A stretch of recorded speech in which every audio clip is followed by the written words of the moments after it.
How's it going, everybody? Welcome back to another episode of Infinite Sports. I'm your host, Kenneth Grunfelder, touching base with you guys. Want to talk some NFL stuff. We got the WBC underway, USA getting things started off tonight. So, going to pay attention to that. Shohei Ohtani already made his mark earlier this morning, hitting a grand slam in Japan's game as well. So, really excited for the WBC. Um, looking forward to, like I said, Team USA getting things started tonight with their loaded team.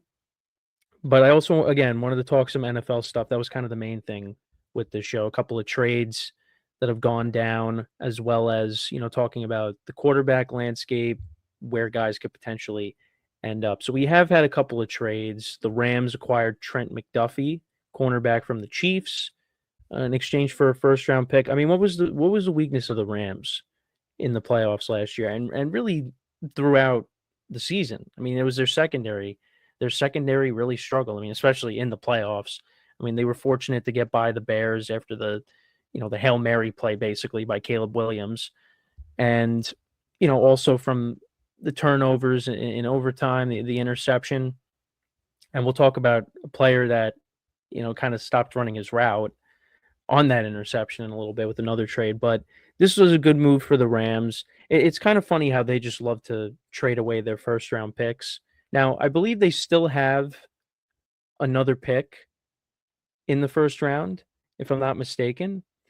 But this was I believe it was the 29th pick. They ended up trading for Trent McDuffie from the Chiefs, getting him. Again, that's something that they needed to do. They had to do this to improve that cornerback situation, the secondary. And 4 draft picks were involved in this trade.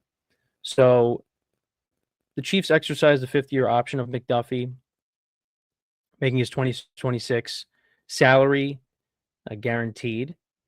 They will receive, along with the 29th pick, 2026 5th and 6th round picks and 2027 3rd round picks. So that's a lot. That's a lot of draft capital that you're giving up. But listen, the Rams, they're trying to get back to another Super Bowl, and they came very close to doing that.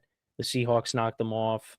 Seahawks eventually won the championship. And you would have thought that, maybe if the Rams would have gotten there, maybe they could have knocked off the Patriots and they could have got the Super Bowl. I think the game definitely would have been more competitive had the Rams gotten in because, again, with the issues in the secondary, Drake May would have been able to do a bit more there. I mean, you still would have had to deal with the Rams pass rush, but I think the Rams, if they would have got there, they would have beaten the Patriots. But they're trying to get there. They have this window to try and win a championship, another championship.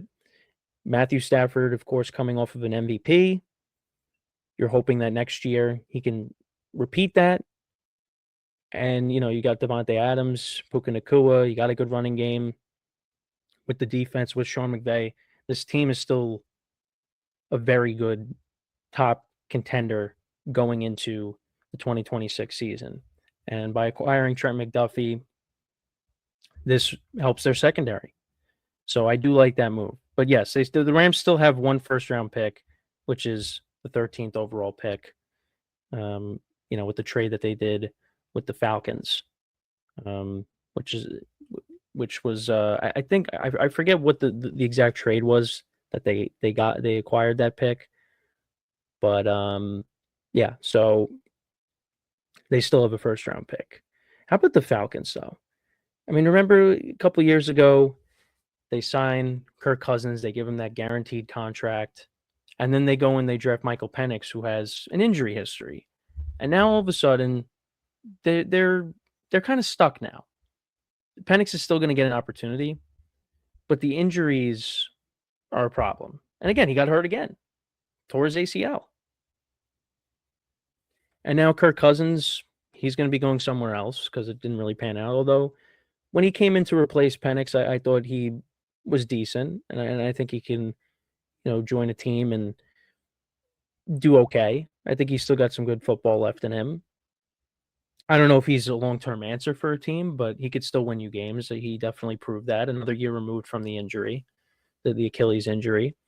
But yeah, the Falcons, they were like, hey, we got two quarterbacks. Well, it's still to be determined with Penix if he could be that guy, if he could start an entire season. That remains to be seen. But the Falcons, they have a good roster. They do have a good roster. And now it's Stefanski there. We'll see how things shape out. But it's going to come down to Penix. And if not, then yeah, they're going to have to look for a different quarterback. Which, again, they have the team. They do have the team with the skill position players, and the defense is coming along. But we'll see with that. But the other trade I wanted to talk about as well is the Buffalo Bills making a splash. They acquired DJ Moore from the Bears. They gave up a second-round pick. I know there was talk that maybe that was kind of a high of a price to give up. For DJ Moore, 28-year-old receiver coming off of career lows and receiving yards, really wasn't that huge of a factor for the Bears. I mean, of course, had some highlight plays. Of course, the comeback win against the Packers in the regular season, caught the game-winning touchdown in overtime. But yeah, he's coming off of a down year, and he's going into a receiver room now in Buffalo that needs a little bit of work. Now, I don't think the Bills' lack of receivers were why they had an early playoff exit. Josh Allen did not play well against the Broncos, turning the ball over 4 times. That was the reason they lost. I mean, of course, upgrading the receiver room is something they should do. I mean, they've, since Stephon Diggs, they're bringing guys, and they actually just cut Curtis Samuel. They brought in Joshua Palmer. They traded for Amari Cooper. They brought in Brandon Cooks this past season. DJ Moore, I think, still has good football left, and I know you could say he's probably on the decline, but I also think that, with some of the other receivers that the Bears have at their disposal now, with Odunze and Luther Burton, and now you got Colston Loveland as well, the young tight end. So I think Cole Kmet could definitely be a trade candidate.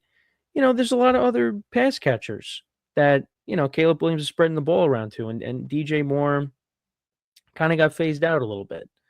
So, now he ends up in Buffalo where he's going to take on a bigger role, and I think he can be productive. Again, coming off of some career lows with his statistics, but I think with Josh Allen, and now you're looked at as the number 1 wide receiver, I think he could be productive for the Bills.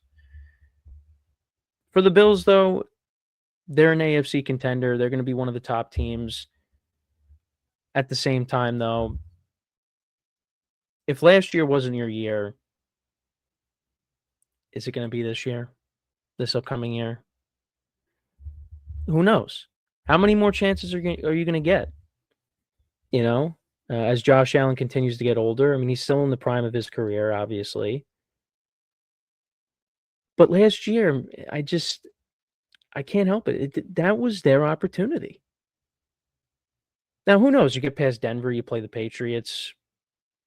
Both games were very close during the season. They split the season series. And, the Patriots were up 21-0 in the second game, and then the Bills, came roaring back and won. That was a great game.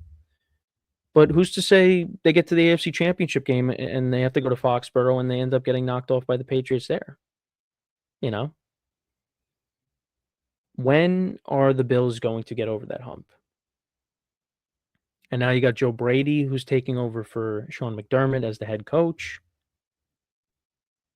Bills are going to be a good team. But again, are they going to once again fall short? They didn't have the Chiefs standing in their way this time, and they weren't able to get it done.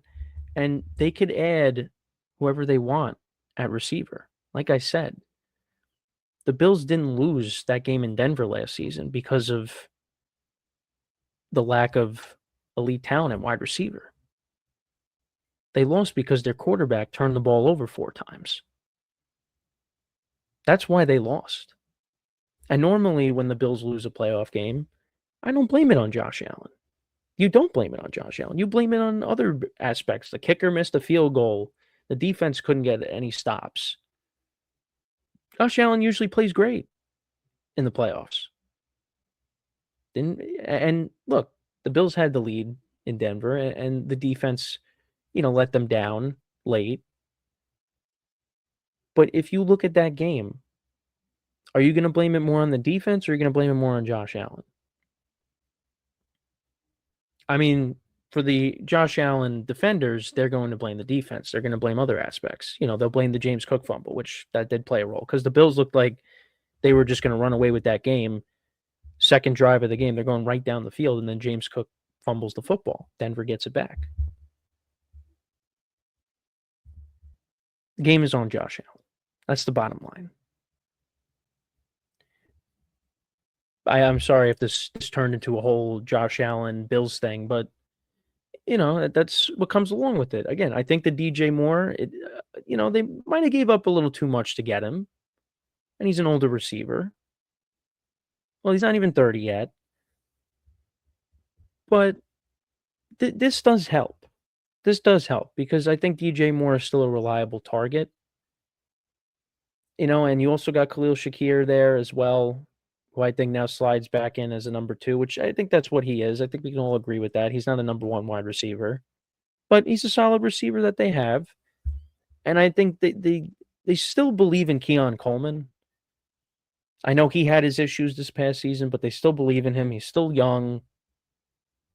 Maybe he can develop into something for them. And you still got one of the best running backs in the NFL in James Cook, who's coming into his own, and Kincaid's a pretty good tight end. The defense needs some work. The Bills are still going to be right there. Can they get over that hump?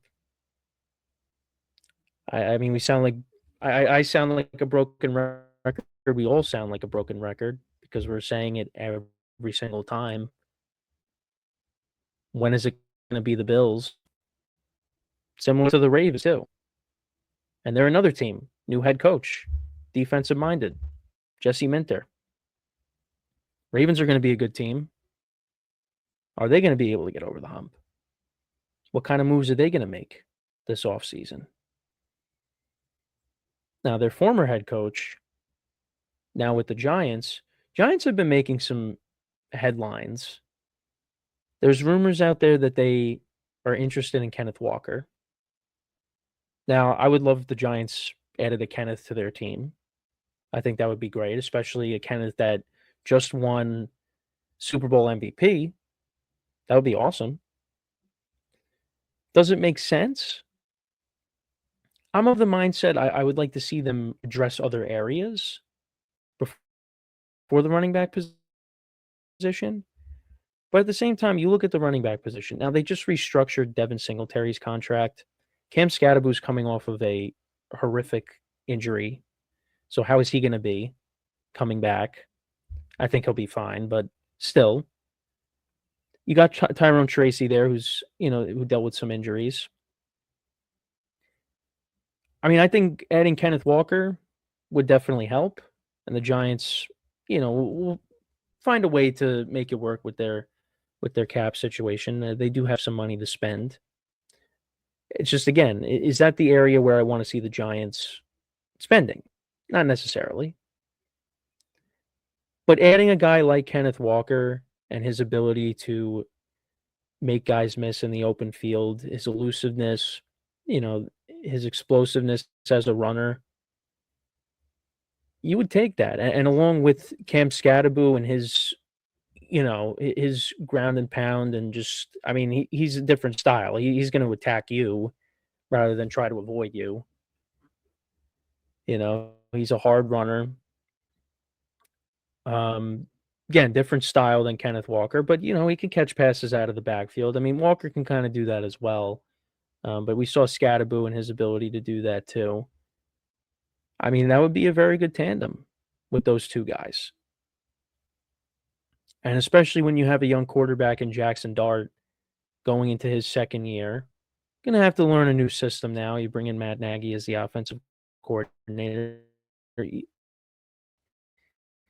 having a running game to help along a young quarterback can go a long way. And then on top of that, you also have Malik Neighbors coming back. And, the Giants, it's going to be interesting who else they could add to that receiver room, because that receiver room is definitely lacking. And Wan'Dale Robinson, I don't know. To me, I feel like he's gone. I don't think he's coming back unless the Giants want to pay him. I mean, he had a great year, so I would love to have him back for this team, but I feel like he might be on his way out. They still got Darius Slayton, which was still a little surprising of a move that they did bring him back. I thought he was as good as gone after 2023 or after 2024, but that was not the case. There's some veteran receivers that are on the market. They are supposedly linked to Mike Evans. Mike Evans does have a lot of teams that are interested, and I think Mike Evans can still play. Injuries have been a problem again with Mike Evans, but he could still play. He's still got, I think, a couple of good years left. If you're a Tampa fan, you obviously would love for him to finish his career in Tampa, but there's a possibility it doesn't. And I mean, to pair Mike Evans with Malik Neighbors, that would be good. Have that veteran presence there. But I don't know. I don't know. I don't see Mike Evans finishing his career anywhere other than Tampa. But the Bucs, they have a ton of young wide receivers that are ready to take on bigger roles. And you still got Chris Godwin there. There's a lot of pass catchers there. But we shall see. Alec Pierce, another guy that's on the free agent market. He's testing free agency. Patriots are a team that could be interested. They cut Stephon Diggs, so he'll be looking to go elsewhere once again after his brief stint in New England. Alec Pierce had a breakout year, and the Colts would love to have him back. It looks like they placed the transition tag on Daniel Jones. And my friend did bring up a good point, that Daniel Jones it should go to the Hall of Fame for just being able to get the bag, because it just, no matter what happens, if he's coming off of a subpar year where they make the playoffs, you win a playoff game, but your stats really don't jump off the page, but you secure the bag, then you get a contract with the Colts. You're brought in by the Colts, and now they're looking to give you a long-term extension. And the transition tag, the price tag on that is a little bit lower than the franchise tag. And listen, Daniel Jones was solid last year. Had a very good year. The problem is, once again, everybody, injuries. He's coming off an Achilles injury now. I mean, whether it was with the concussions, the neck injury, well, more so the neck injury, and then, he tore his ACL with the Giants. Then he tore his Achilles, and he was playing with essentially a broken leg. He can't stay healthy. But I think he did show you that he has the ability, when he's in the right system, to play well. And they have good weapons, the Colts. They had a very good rookie tight end in Tyler Warren, Alec Pierce, like I mentioned. Michael Pittman, Josh Downs, and then you have one of the best running backs in football, and Jonathan Taylor, and a good offensive line. It's amazing. And the Colts, they were 7-1 at one point. And what happened? They finished 8-9. And they tried to go all in. They got Sauce Gardner. They bring him in. The Jets won that trade. So it's tough. They're taking a gamble with this. Because, again, Daniel Jones, could he get hurt again? It's definitely possible. But I think if Daniel Jones, of course, stays healthy, he, again, proved the last year that in the right system, he can win you games. And he did do that. Now, before the injury, when the schedule started to get a little bit more difficult, they, stop winning games. So, against those better teams, can Daniel Jones step up? And Jonathan Taylor kind of disappeared towards the end of the season last year as well. But that, again, that's a separate thing. I mean, for the Colts, they are just looking for stability. I mean, they've just been so desperate to find the right guy. And we saw a little bit of Riley Leonard, and, he didn't do that bad. And Phillip Rivers obviously is not coming back after the surprise comeback, which, again, still can't believe that. Honestly, if I were to do a list of the best moments from the 2025 season, I mean, top 5 is just Phillip Rivers coming back. Like, who saw that coming? Nobody. Not even him. Until the Colts had to reach out. But yeah, I mean, the Colts, they've been going through the carousel of quarterbacks, since Andrew Luck. I mean, they had Jacoby Brissett, was first, then Carson Wentz, then Matt Ryan. You had Gardner Minshew, Anthony Richardson, Daniel Jones now, Joe Flacco before that, with Richardson back in 24. They've just been going through so many guys. And now, yeah, Daniel Jones played well, but you commit to a long-term contract with him, injuries are going to come with that. But what's the alternative? You want to give Riley Leonard a chance or bring in another veteran? We'll see. But speaking of veteran quarterbacks, so Kyler Murray, the Cardinals released him. We'll see what they end up doing if they bring back Jacoby Brissett, but they're going to be looking for a new guy. And now, when Mike LaFleur is the head coach, they're going to have to be in search of that. And supposedly, Kyler being released, he's going to be going to the Vikings. I think that's the best spot for him to kind of revitalize his career. I think Kyler is still solid. Again, kind of a repeating thing here. He's dealt with injuries as well. Not as significant as Daniel Jones. Well, he did tear his ACL, so that is pretty significant. But he's still. I think Kyler can still play. I mean, if he stays healthy.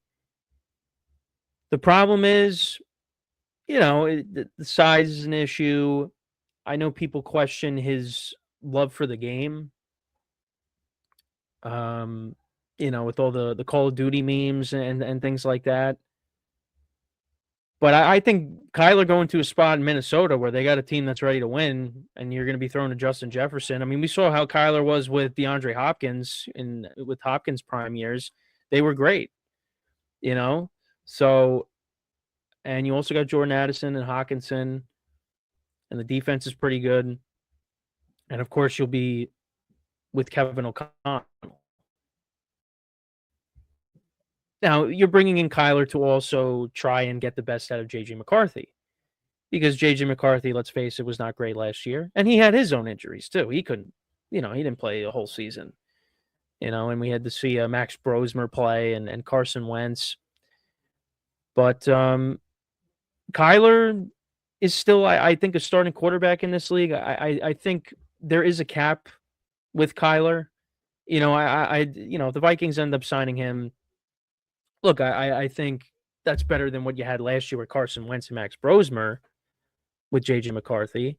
But at the same time, Kyler, if you get to the playoffs, Kyler in his only playoff start was not very good. Now, who's to say that doesn't change? We'll see. I mean, look at Sam Darnold, with the Vikings and his first playoff start, how that went. And then look at what happened this year. But I would like that. I like that move for the Vikings if they do bring him in. And Kyler still has that rushing ability too. When Kyler first came into the league, a lot of people thought he was going to be a star.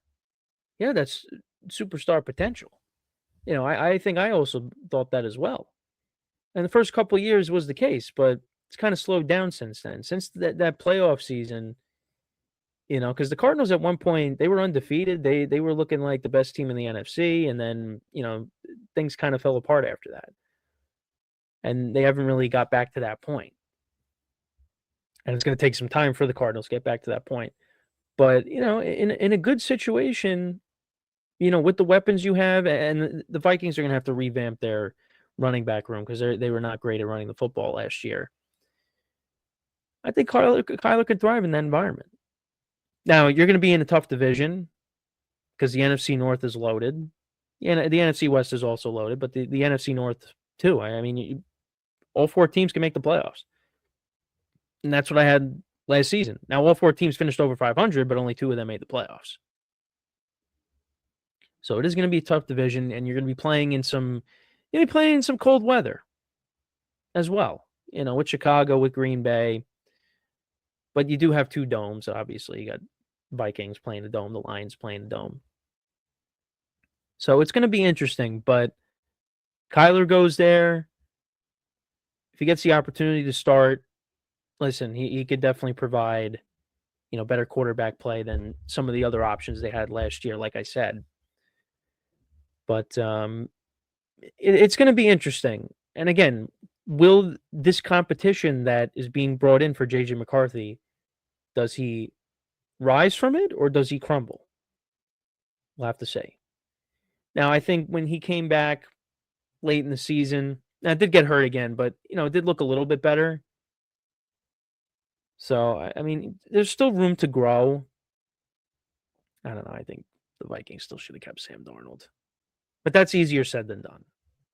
Because now it's easier to say that and I know I got a comment on that. Oh, it's easier to say that now because look at what he did with the Seahawks. Well, again, they won 14 games when he was with the Vikings. Had a great year. Just last couple games weren't so great. I think you still should have gave him another chance. But, he knew he was getting an opportunity to start with the Seahawks. There was really going to be nobody that was going to get in his way. And now he's the guy going forward. And he just won a Super Bowl. So you can't do anything about that now. I mean, you can't take that away from him. Guy's a Super Bowl champ. But yeah, the Vikings going to be interesting what they do there. The Jets, another team, they could be a team that brings in multiple veteran quarterbacks. With them bringing in Frank Reich, Carson Wentz could be an option because of the relationship that those 2 guys have. They were they were together obviously with the Colts and then the Eagles before that. Wentz actually did pretty well with the Colts, and then they collapsed, and then that was it. They were like, all right, we're done with him, and then he ended up going to Washington. He started a little bit for the Vikings. Last year was not that great. I thought he could have did better because, again, the system you're in, but it just didn't work, and then obviously he got hurt. But, for the Jets, they're looking to bring in some veteran guys, and then, Ty Simpson, there's a connection. The Jets are connected to him, so maybe he's somebody that, the Jets could maybe get if he's available. That could be a good spot for him. Because, again, the Jets are not that far off on offense. And I know I talked about this on, Dami's show, but it is kind of odd to say that because, with the dysfunction that surrounds the Jets, but the offense on paper is not the worst. I mean, we've seen Jet offenses over the years that just have nothing. You got some stuff there. You got the offensive line.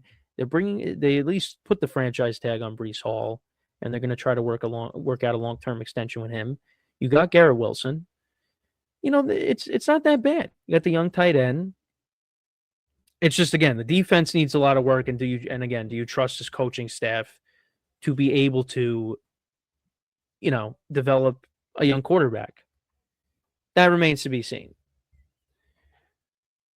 But yeah, also there's Derek Carr potentially coming out of retirement. I think he was basically saying that he would want to go to a contender that has a chance to win. Well, a team that needs a quarterback, for the most part, is not in a position to win. I mean, the Vikings, yes, they are one of those. They kind of need a quarterback, but and that's why they're probably going to bring in Kyler. But Derek Carr, he's been out of the league, and again, injuries have been a problem for Derek Carr, and that's kind of why he retired prematurely. But yeah, for the most part, there's really nobody out there that is going to want to, that is interested in him that's, ready to win. His best bet is kind of waiting and seeing if anybody gets hurt during the year, because we've seen quarterbacks, there's been plenty of years where quarterbacks have get hurt, and there's multiple jobs that are opening and teams are desperate and they, need help, and maybe he latches on to one. That's a scenario I think that's more likely if you're Derek Carr and you're trying to latch onto a team that's ready to win, and their star quarterback ends up going down. But other than that, I mean, you're going to be going to a team that's not necessarily ready to win. So, that it's going to be interesting how that all develops there with Derek Carr. But yeah, no, listen, the new league year is right around the corner. It's going to be here, and that's when things are going to continue to develop. And trying to see if there's anything else that I maybe missed that I wanted to give you my thoughts on. I apologize if you hear the background noise. We're having company over tonight, so my mom's getting things prepared, or whoever's vacuuming downstairs. But the Raiders, more quarterback stuff. The Raiders did release Geno Smith, so he's available. Could the Jets reunite with Geno Smith? I don't think that's going to happen. But Lions released Taylor Decker, one of their offensive linemen. The Rams re-signed Cameron Curl, another guy in the secondary. Tremaine Edmonds released by the Bears. So the Bears kind of been shedding some cap. I know could be possible they make a big splash and maybe acquire Max Crosby. That would be great. Because the Bears, let's face it, the Bears defense definitely needs some work. It was definitely a disappointment last year. I thought it was going to be better. I mean, the offense was certainly better, but the defense now is to come along. And if they could get the defense straightened out, this Bears team is going to be really dangerous going into next year. And Caleb Williams, another year in Ben Johnson's system. They did have their center retire, which wasn't great. That was kind of a surprise. So, and the offensive line definitely improved with the moves they made last offseason. So they're going to have to fill up that hole. But yeah, I mean, the defense needs some work. The offense, you got the two young wide receivers. Rome Odunze did have a great start to the year, but then kind of, fell off a little bit. But you got him, you got Luther Burton, like I said, Colson Loveland, and then you got the duo of DeAndre Swift and Kyle Monangai. So, the offense is pretty good where it's at right now. So yeah, that was the other thing with the Bears. Not only trading DJ Moore, but they cut ties with a defensive player, and also their center retired. But Bears are going to be pretty good for years to come. So yeah, that's pretty much it. Obviously, as things continue to break, we'll continue to cover it. Again, things have kind of slowed down a little bit in the sports world, but things are going to pick up. So rest assured there'll be more shows, and of course, big Yankee show, baseball show. We'll obviously be talking about the Yankees and what goes on in baseball. I'll try to do some predictions as well. Pick division winners, World Series prediction. So, make sure to stay tuned for that. March Madness is coming up. The NBA playoffs as well. Since I went to that Islanders game, they've kind of, they're struggling now. They've dropped 2 straight. So, that hasn't been good, but they look like they're going to make the playoffs. And, whenever the Islanders are in the playoffs, that's, when my family really pays attention.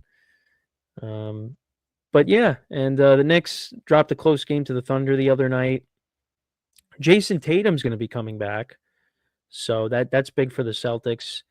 They haven't really skipped a beat in his absence. They're the number 2 seed in the Eastern Conference. So getting him back is huge. And could, they emerge, and, their title defense kind of went out the window when he, tore his Achilles, even though, before that even happened, the Knicks were on their way to winning that game. So they probably weren't going to do that had Tatum not have gotten hurt, but who knows? But having Tatum back, that's huge. And, to kind of ease him along and get him ready for the playoffs. And we know what he can do when he's healthy. So, but yeah, a lot of stuff is coming up. Looking forward to it. But as always, everybody, make sure to leave a like, comment, and subscribe to the video, to the channel. Make sure to follow us on the social media platforms in the description below and wherever you get your podcasts. Make sure to follow us as well. Just look up Infinite Sports and you'll find us there. And as always, everybody, I'm your host, Kenneth Grunfelder, signing off. Have a good one, and I will talk to you guys next time. Take care.